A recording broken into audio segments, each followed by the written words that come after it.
Ka mirëpritur ftesat për takime të kryeministrit dhe kryetarit të lëvizjes Vetëvendosje, zotërit Albin Kurti, dhe kam ndjekur nga afër përpjekjet për të arritur një marrëveshje dhe siç e dini deri tani janë mbajtur 2 takime, një takim me PDK-n, një takim me LDK-n, ndërsa Aleanca nuk ishte përgjigjur ftesës për takim.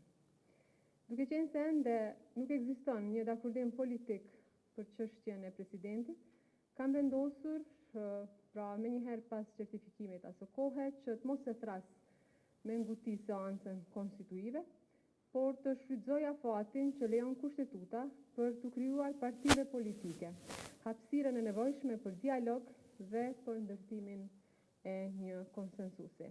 Prandaj, sot ju njoftoj se seanca konstituive e Kuvendit të Republikës së Kosovës do të mbahet me datë 6 gusht në orën 10, pra ditë e enjte. Deri atëherë mbetet detyrim politik dhe institucional i subjekteve parlamentare që të vazhdojnë dialogun. Dialogun ndërmjet tyre askush nuk duhet ta shohë si një shenjë dobësie, por si dëshmi e përgjegjësisë demokratike. Në një demokraci parlamentare, përgjegjësia për ndërtimin e institucioneve nuk është ekskluzivitet i dikujt, por u takon të gjithëve. Marrëveshja kërkon gatishmëri dhe seriozitet nga të gjitha palët. Palët duhet shprehin vullnet për dialog dhe thirrjeve e ofertave do duhet i përgjigjeshin me përgjegjësinë më të lartë. Dialogu nuk mund të jetë një proces një kahash dhe as përgjegjësia nuk mund të jetë e një anshme. Prandaj bëj thirrje që në ditët në vijim të intensifikohet komunikimi, të dëshmohet kjo kurri politike, sepse qytetarët nga të gjithë ne presin zgjidhje. Ata presin institucione funksionale dhe presin që përgjegjësia shtetërore të vendoset mbi dallimet politike. Pra, qytetarët presin zgjidhje dhe jo zgjedhje. Natyrisht jam e vetëdijshme për sfidat e brendshme të subjekteve politike, por po ashtu duhet kemi qartë edhe afatet kushtetuese në anën tjetër që nuk presin.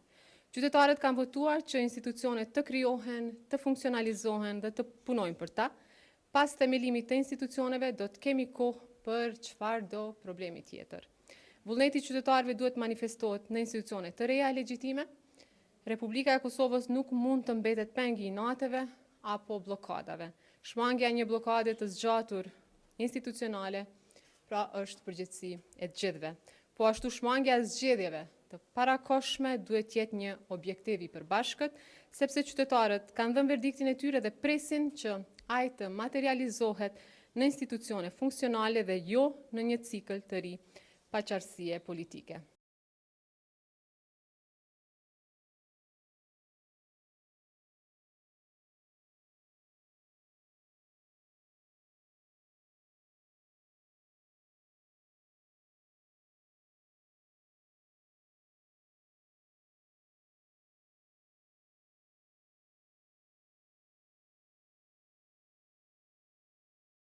Shmangja e zgjedhjeve të parakohshme duhet jetë një objektiv i përbashkët, ale dhe jo në një cikël të ri paqartësie politike. Të nderuara gazetare, lejoni që të ndajmë ju disa informacione të rëndësishme fituar dhe vazhdojnë të përfitojnë financiarisht nga Serbia. Disa prej tyre janë edhe publike, ku ish gjyqtar dhe prokuror kanë në veti dhe pa dyshime të bazuara që ato veprime kanë qenë të qëllimshme dhe të